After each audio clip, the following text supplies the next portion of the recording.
नमस्कार। खेत खलिहान के आज के अंक में आप सभी का स्वागत है। मैं हूं ज्योत्सना वाहल।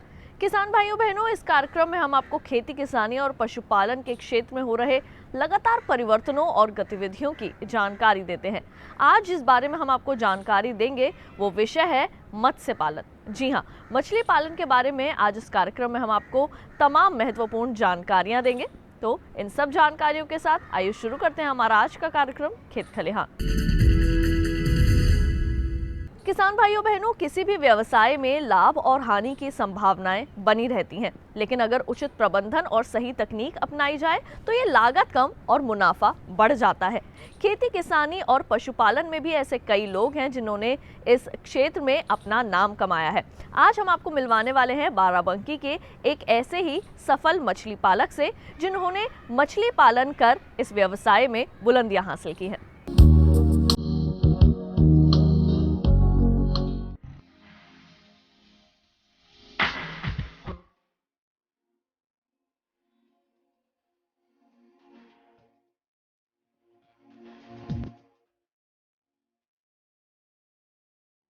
आज मछलियों का व्यवसाय खूब फल फूल रहा है।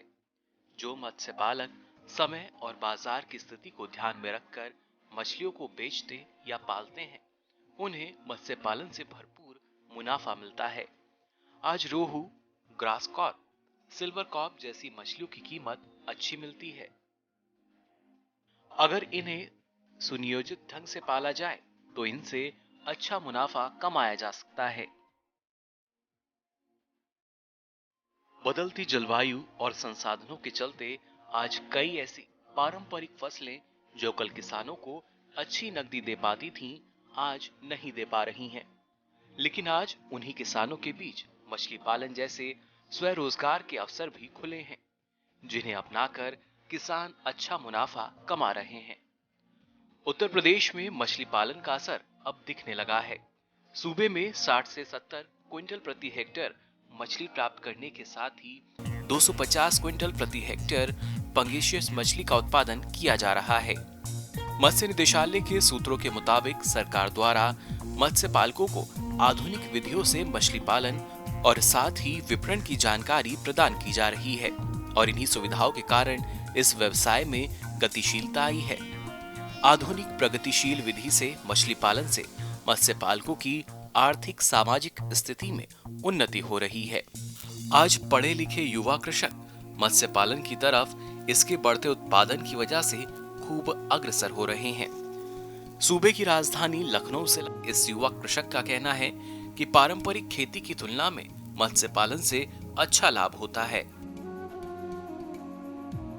मेरी जो भी शुरुआत हुई, पहले भट्ठे में ही शुरुआत हुई। मैंने पहले ईंट का भट्ठा चलाया। उसके बाद से फिर हमने मछली पालन में, हमारे एक मित्र हैं, बड़े भाई भी हैं, मिस्टर परवेज भाई, तो वो हमें मिले और उन्होंने बताया कि इसमें अच्छा फ़ायदा होगा और मतलब कृषि से आप जुड़े हुए हैं, पहले से खेती भी करते हैं, गांव पे भी खेती है, यहाँ पे भी खेती है। तो उन्होंने बोला कि खेती के व्यवसाय आप कर रहे हैं तो आप अगर मछली पालन का व्यवसाय करेंगे तो आपको ये लाभप्रद होगा। क्योंकि मैं एग्रीकल्चर से हूँ तो मुझे इस चीज़ में थोड़ा सा रुझान बढ़ा। मैंने उनसे जागरूकता की, पूछा कि कैसे काम किया जाए, तो उन्होंने फिर मुझे इस चीज़ के लिए प्रोत्साहित किया और हर चीज़ की गाइडलाइन भी दिया कि कैसे इस चीज़ को किया जाए। फिर उसके बाद से हमने उस चीज़ को करने के लिए अपना काम को शुरुआत की। अभी हम लोग का ये व्यवसाय में कम से कम 20 से 25% का लाभ भी आ रहा है, 20% का लाभ हो रहा है। और किसी अन्य कृषि कार्यों में इतना लाभ मुझे नहीं दिख रहा था, क्योंकि मेरे पास गांव में भी खेती है, तो मैं इसमें कहीं लाभ मुझे नहीं मिला। लेकिन इस व्यवसाय में मुझे अच्छा लाभ भी मिल रहा है। इंटरेस्ट इसलिए रहता है कि मैं कृषि का एक विद्यार्थी भी रहा हूँ, तो इसलिए मुझे इस कार्य में ज़्यादा इंटरेस्ट रहता है। रोहू और कतला मछलियों की अपेक्षा मत्स्य पालन में पंगेशियस मछली का चलन खूब बढ़ रहा है और यही वजह है कि आज देश के कई किसान पंगेशियस प्रजाति की मछली का पालन कर अच्छा मुनाफा कमा रहे हैं। हम लोग पंगेसियस इसलिए पाले क्योंकि उन्होंने गाइडलाइन भी दी थी। दूसरी चीज़ ये है कि रोहू कतला में हमने प्रति एकड़ करीब 5,000 मछलियाँ पाली जाती हैं और इसको प्रति एकड़ हम लोग 40,000 डाल रहे हैं। तो हमको ये लगा कि अगर 40,000 डालते हैं तो रेट के हिसाब से कैलकुलेशन मैंने किया तो हमें रोहू कतला से ज़्यादा फ़ायदा इस मछली में हो रहा था आज के समय में। तो अगर मुझे क्योंकि 100-105 रुपये किलो मैं इसको बेच देता हूँ थोक में, तो थोक में मैं अगर 105 रुपये सारे जो भी व्यापारी हैं लेके जाते हैं, हम लोगों से व्यापारी लेके जाते हैं 105 रुपये किलो, तो हम लोग को उसका लाभ भी मिलता है। तो लाभ मिलता है तो 1 एकड़ में हम जितना लाभ कमा ले रहे हैं वो रोहू कतला में अभी नहीं हम लोग को मिल रहा, क्योंकि उसका रेट नहीं है। रोहू कतला का रेट करीब 150 रुपये किलो है और उससे ज़्यादा नहीं है, तो इसलिए हम लोग को उसमें लाभ भी कम मिलता है। पंगेशियस आज मीठे पानी में पाली जाने वाली दुनिया की तीसरी सबसे बड़ी प्रजाति है। ये प्रजाति 6 से 8 माह में 1.0 से 1.5 किलोग्राम की हो जाती है और वायु श्वासी होने के कारण कम घुलित ऑक्सीजन को सहन करने की क्षमता रखती है। यूं तो भारत में आंध्र प्रदेश पंगास का सबसे बड़ा उत्पादक राज्य है, लेकिन अब उत्तर प्रदेश में भी इसका उत्पादन बड़े स्तर पर देखा जाने लगा है। अगर इसकी वृद्धि की दर और इसकी विशेषताओं को देखें तो इसकी वार्षिक वृद्धि दर अधिक है और वायु श्वासी होने के कारण कम घुलित ऑक्सीजन वाले जलीय स्रोतों में भी मछली की इस किस्म को पाला जा सकता है। अच्छी बात यह है कि इस मछली की मांग व्यापक है और अन्य मछलियों की तुलना में इसमें पतले कांटे कम होते हैं, इसलिए ये प्रजाति प्रसंस्करण के लिए भी अच्छी मानी जाती है। ये सबसे बड़ी इसमें अच्छा ये है कि हम लोग भी नॉनवेज खाते हैं।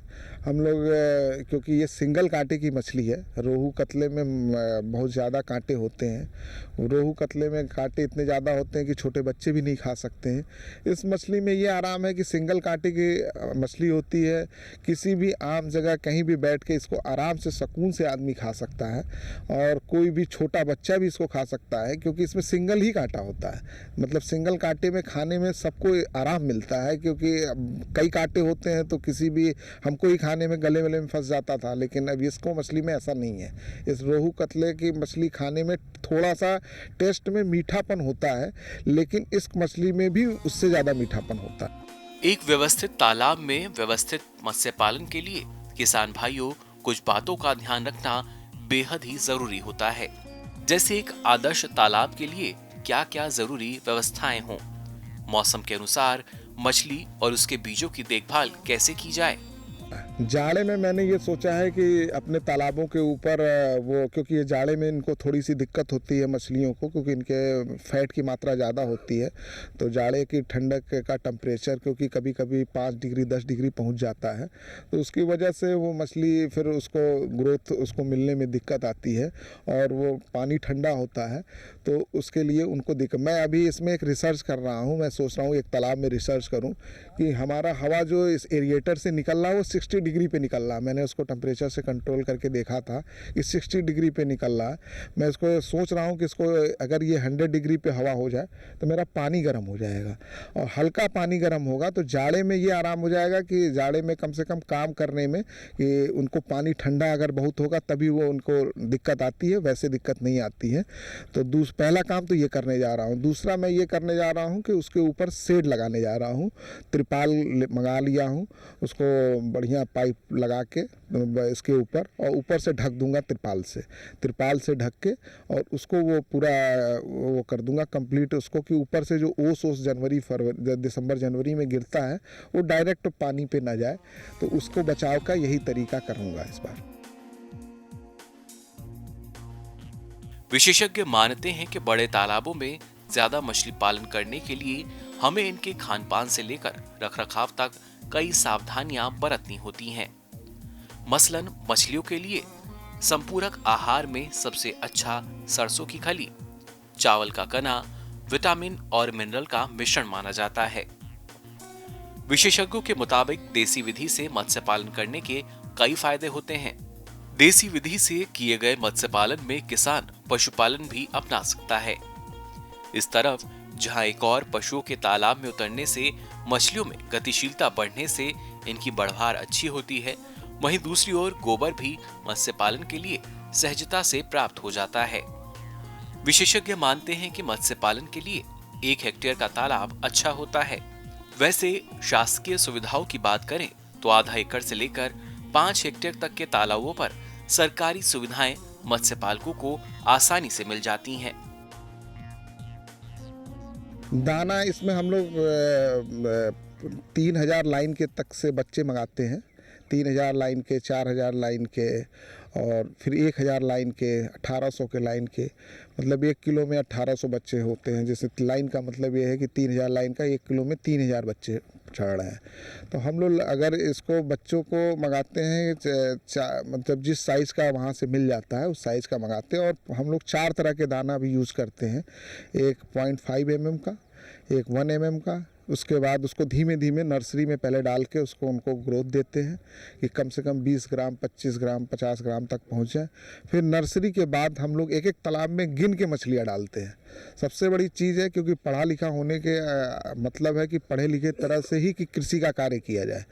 भाई पढ़े लिखे का मतलब ये हुआ कि मैं गिन के बच्चे को डालता भी हूँ नर्सरी में और गिन के ही मैं ट्रांसफ़र भी करता हूँ अपने हर तालाबों में। एक एक तालाबों में मेरे पास एक एक चीज़ की काउंटिंग रहती है कि किस तालाब में कितने बच्चे हैं, किस तालाब से अगर व्यापारी उसमें से ले भी जाता है तो भी मेरे पास एक्चुअल गिनती उसकी रहती है कि मेरे तालाब में इस समय इतनी मछली आज की डेट में बची हुई है।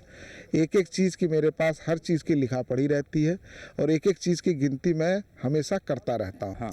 उससे ये रहता है कि लाभ ये रहता है कि हम लोग को कोई भी चीज़ में जो उनकी खुराक है, क्योंकि किसी की भी खुराक की डाइट लगभग फिक्स होती है कि वो कितना खाएगा, चाहे आदमी हो, चाहे मनुष्य हो, और चाहे आप अगर हम किसी कृषि भी कर रहे हैं, अगर गेहूं की फसल भी लगा रहे हैं तो उसमें भी हमें फिक्स है कि इतना हमको खाद डालनी है, इतना पानी डालना, उसका भी फिक्स है।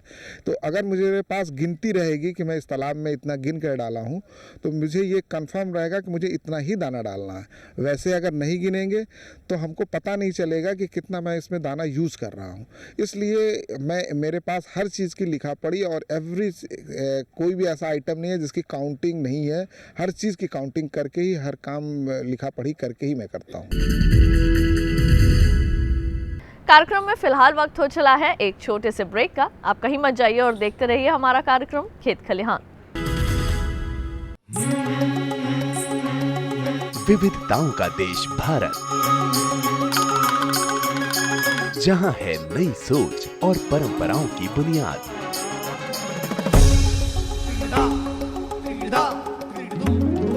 इनसे बन रही है नई पहचान।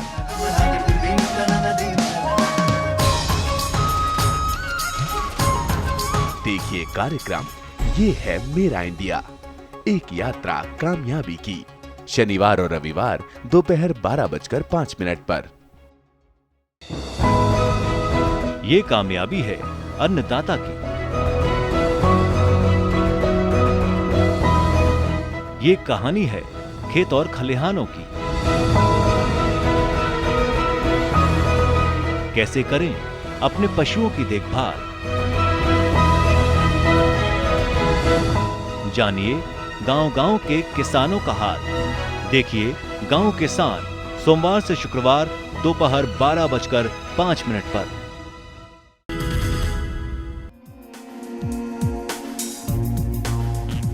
आज केंद्र सरकार देश की अलग अलग राज्य सरकारों से मिलकर मत्स्य पालन को बढ़ावा दे रही है।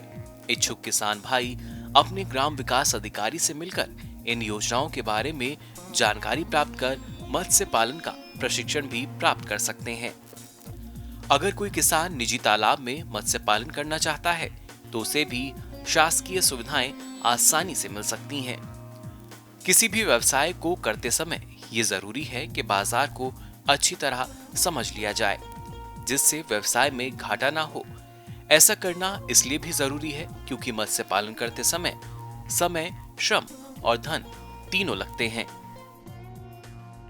मार्केटिंग के लिए मैंने पूरे मतलब हमारा ये लखनऊ में है तालाब, लेकिन लखनऊ में मेरी मछली नहीं जा पा रही है, क्योंकि सबसे अच्छी चीज़ है कि उन्नाव पे मैं जब स्टार्टिंग में मैं यहाँ किया तो घूम घूम के हर जगह बाज़ारों पे गया। सारे जो मछली बेचने वाले थे उनको जब पता चला कि उनके यहाँ पे भी कोई व्यवसाय नहीं करता था, पहले लोग दूर दूर था यहाँ पे, और लाइव फिश कहीं नहीं मिल रही थी उन्हें, तो मैंने जब व्यवसाय शुरू किया तो उन लोग से घूम घूम के सबको बोला कि आप लोग आइए हमारे यहाँ, और आएंगे तो आपको ज़िंदा मछली आपको सही रेट पे और सही चीज़ आपको मिलेगी। वो लोग फिर हमारे यहाँ सभी बाज़ारों में गए तो सभी जो बेचने वाले पैकार हैं, चाहे जो भी उसको मछली को ले जाके सब जगह बांटते हैं, उनसे सबसे मिले। वो सारे लोग आज के डेट में आते हैं और आपके सामने देखते होंगे कि अपने आप वो शिकार करके मछली को तौलते हैं, हमारे यहाँ पेमेंट जमा करते हैं, नगद में जमा करके, और तुरंत अपना लेके चले जाते हैं। मछलियों के सही विकास के लिए उन्हें ऑक्सीजन मिलना बेहद जरूरी होता है। तालाब में अगर ऑक्सीजन का अभाव रहेगा तो इस दशा में मत्स्य पालन की बढ़वार पर बहुत ही बुरा असर पड़ेगा। जैसे सर्दी के मौसम में बदली छाने पर या कुहासा गाना होने पर ठीक तरह से धूप तालाबों में ऑक्सीजन का निर्माण नहीं कर पाती। ऐसी स्थिति में जरूरी है कि मशीन द्वारा ऑक्सीजन तालाब में दें या चूने आदि का प्रयोग करें। इसके अलावा मत्स्य पालन करते समय मछलियों के खान पान का खास ख्याल रखना पड़ता है, और ये उस समय और महत्वपूर्ण हो जाता है जब कई मछलियों को एक साथ पाला जा रहा हो। हमने एरिएशन के सारे तालाबों में मेरे पास सिस्टम लगा हुआ है। एरिएशन का आपको विजुअल आप देख सकते हैं, अगर आप देखेंगे तो मैंने एरिएटर लगाया हुआ है। इसमें मैं इनको नेचुरल हवा प्रोवाइड करता हूँ तालाब में, कि उनकी ऑक्सीजन की लेवल हमेशा बनी रहे, और उससे हमको इसमें नाइट्रेट आ जाता था तालाबों में, क्योंकि मैंने चेक किया तो नाइट्रेट होता था तो मछलियाँ दाना नहीं खाती थी। तो दाना नहीं खाती थी तो हम लोगों ने इस चीज़ के लिए एरिएशन का जब सिस्टम हमने अपनाया, और अभी 1 महीने पहले ही अपनाया गया है, तो 1 महीने पहले मैं एरिएशन लगाया तो मेरी मछलियाँ बड़ी सुकून में हो गई हैं, और वो दाने को भी एकदम मतलब आराम से उठाती हैं, कि जिसको उसको थोड़ा सा, क्योंकि हाई डेंसिटी के कारण थोड़ा उसको दिक्कत हो रही थी, तो वो नेचुरल हवा हमने जब उसको दी तो वो नेचुरल तरीके से वो खाने लगी, और आज की डेट में वो एकदम सामान्य रूप से हो गई, और नाइट्रेट की मात्रा भी हमारे तालाब में जो हो रही थी वो भी कम हो गई है, और दाना वो भरपूर मात्रा में उठा रहे हैं, जिससे उनकी ग्रोथ अच्छी आती है। भाई ग्रोथ अच्छी आएगी तो मेरे व्यापार में उसका फायदा मिलेगा। आज मत्स्य पालन में हुए मुनाफे की धनराशि से मत्स्य पालन से जुड़े युवा अपने दूसरे तालाबों की खुदाई और रखरखाव कर रहे हैं। ऐसा करने से इनका मानना है कि इन्हें मत्स्य पालन को और बेहतर और ज्यादा फायदेमंद बनाना है। हमारे देश में कई संस्थानों के जरिए मत्स्य पालकों का वित्त पोषण किया जाता है। आज छोटे बड़े सभी मत्स्य पालक केंद्र सरकार द्वारा चलाई जा रही नीतियों और योजनाओं से लाभान्वित हो रहे हैं। खासतौर पर अनुसूचित जाति, जनजाति और मछुआ समुदाय के लोगों के लिए मत्स्य पालन में अपार संभावनाएं हैं।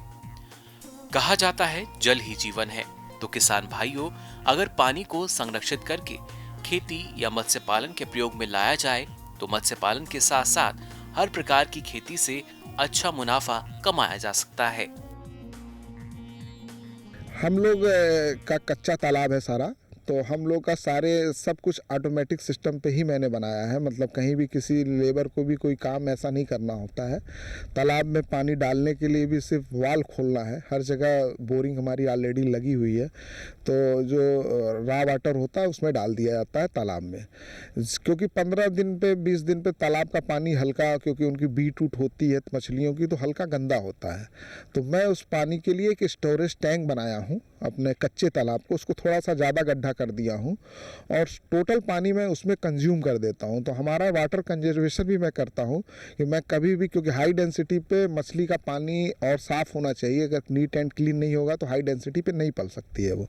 तो मैं उसके लिए वाटर कंजर्वेशन कर देता हूँ। अपने एक टैंक तालाब बनाया हूँ जिसमें सारा पानी मैं इकट्ठा कर लेता हूँ, और कभी कोई किसान हमसे सिंचाई के लिए मांगता है तो उसमें से दे देता हूँ, नहीं मांगता है तो मैं नहीं देता हूँ, क्योंकि मुझे उसकी दिक्कत ही नहीं है। क्योंकि मैं टोटल, चाहे बरसात का पानी आए, चाहे किसी चीज़ का पानी आए, हर चीज़ का पानी मैं वाटर कंजर्वेशन कर देता हूँ। अगर तालाब की मछलियां अपना आहार ठीक से नहीं ले पा रही हैं, तो मत्स्य पालक को समझ लेना चाहिए कि इनमें किसी तरह का रोग या संक्रमण आने वाला है। इसलिए सबसे पहले जरूरी है कि तालाब में पाली जाने वाली मछलियों के संतुलित आहार की व्यवस्था करके ये सुनिश्चित कर लिया जाए कि तालाब में पाली जाने वाली हर मछली अपना आहार ले रही है। अगर दाना नहीं खाती है तो वहीं से रोग का उसका वहीं से शुरुआत हो जाती है। अगर उसने भोजन नहीं किया अपना, तो उससे हम लोग को पता चल जाता है कि मछलियों को कोई दिक्कत आ रही है। और जब उनकी मोटिलिटी एक आध पीस बाहर निकाल के देखते हैं कि अगर आ रही है, तो उसको हम प्रॉपरली फिर पहले अपने पानी को चेक करते हैं, अमोनिया उसका चेक करते हैं, नाइट्रेट देखते हैं, ऑक्सीजन वैल्यू देखते हैं, सारी चीज़ हम देखते हैं उसको। फिर उसको अपने यहाँ पे ले आके उसको टेस्ट करते हैं। उस पानी को टेस्ट करने के बाद उस चीज़ को देखते हैं, तब उसमें समझ में आती है कि ये चीज़ है। और कुछ अपने एक्सपर्टों से राय लेते हैं। एक्सपर्ट में जैसे हमारे जो स्टार्ट कराने के लिए स्टार्टअप, हम तो हम उन्हीं को कहेंगे, परवेज जी भाई को, उन्होंने स्टार्ट मुझको कराया और उनसे भी राय लेते हैं कि कोई आपको ये हमारी मछलियों में दिक्कत आ रही है, वो तुरंत वो बताते हैं उस चीज़ को, और तुरंत उस चीज़ को बता के और तुरंत उस चीज़ को वो हम उस चीज़ का निराकरण करते हैं। जो भी उसको बीमारियां लगी हैं तो उसके तुरंत दवा ववा डालते हैं, दवा ववा डाल के उसका तुरंत उपचार करते हैं उस चीज़ का। भारत सरकार ने मत्स्य पालन को बढ़ावा देने के लिए मछुआ दुर्घटना बीमा योजना की भी शुरुआत की है, जिसके तहत मत्स्य पालन और मत्स्य पालन से जुड़े लोगों को इस बीमा योजना का काफी फायदा मिल सकेगा। इस योजना के लिए 50-50% केंद्र और राज्य सरकारें वहन करेंगी। इस बीमा योजना का लाभ 18 वर्ष से 70 वर्ष के लोगों के लिए तय किया गया है। इस योजना के अंतर्गत बीमा धारक की दुर्घटना में हुई मृत्यु पर 2 लाख रुपए और शारीरिक अपंगता पर 1 लाख रुपए दिए जाते हैं। इस योजना की खास बात यह है कि इसमें बीमा धारकों को अपनी तरफ से धन का कोई भुगतान नहीं करना होता। ये बीमा योजना राष्ट्रीय मत्स्य जीवी शाकाहारी संघ लिमिटेड नई दिल्ली के माध्यम से संचालित की जा रही है। आज देश में विभिन्न राज्यों के किसान मछली पालन की योजनाओं का लाभ उठाकर इससे मुनाफा कमा रहे हैं। मत्स्य पालन के लिए ये कथन अपने में पर्याप्त महत्व रखता है कि जिस पानी में मछली नहीं, उस पानी की निश्चित ही जल जैविक स्थिति सामान्य नहीं मानी जा सकती। वैज्ञानिकों द्वारा मछली को बायो इंडिकेटर माना गया है। विभिन्न जल स्रोतों में चाहे तेज या मंद गति से प्रवाहित होने वाली नदियां हो, चाहे प्राकृतिक झीलें, तालाब अथवा मानव निर्मित बड़े या मध्यम आकार के जलाशय हों, सभी के पर्यावरण का यदि सूक्ष्म अध्ययन किया जाए तो पता चलता है कि पानी और मछली दोनों एक दूसरे से काफी जुड़े हुए हैं। पर्यावरण को संतुलित रखने में मछली की विशेष उपयोगिता है। आइए केंद्र और राज्य सरकार की मत्स्य पालन से संबंधित योजनाओं के साथ स्वयं को जोड़कर मत्स्य पालन में एक कीर्तिमान स्थापित करें। निश्चित रूप से आज युवा कृषकों की तरह दूसरे किसान भी मत्स्य पालन जैसा एक व्यवसाय अपनाकर मुनाफे के बेहतर परिणाम प्राप्त कर सकते हैं और अपना जीवन खुशहाल बना सकते हैं।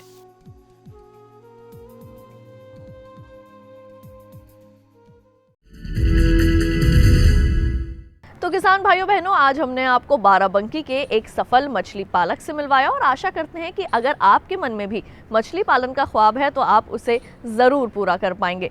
खेत खलिहान के आज के अंक में केवल इतना ही, लेकिन अगले अंक में फिर करेंगे मुलाकात कुछ अन्य महत्वपूर्ण जानकारियों के साथ। तब तक के लिए हमें दीजिए इजाजत। नमस्कार।